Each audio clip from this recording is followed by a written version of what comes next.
নমস্কাৰ, আজি মই তোমালোকক বৰ্গৰ ধাৰণা বুজাই দিম। চাবা, বৰ্গ যি সামন্তৰিকৰ প্ৰতিটো কোণ 90 ডিগ্ৰী আৰু চাৰিওটা বাহু সমান, তাকেই বৰ্গ বোলে।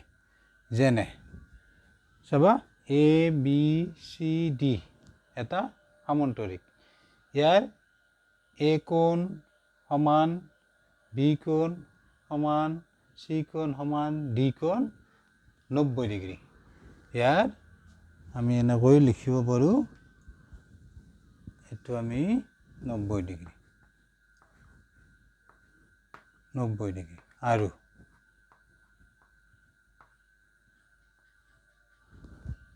আৰু এ বি বাহু সমান বি চি বাহু সমান চি ডি বাহু সমান ডি এ বাহু।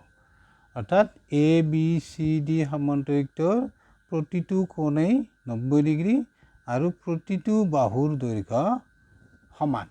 তেতিয়া আমি এ বি চি ডি সামন্তৰিকটো আমি বৰ্গ বুলি ক'ম। চোৱা, গতিকে এ বি চি ডি সামন্তৰিকটো এটা বৰ্গ। বুজি পালা নিশ্চয়, আৰু এনেদৰে ধাৰণাটো মনত ৰাখিবা। Thank you, bye by.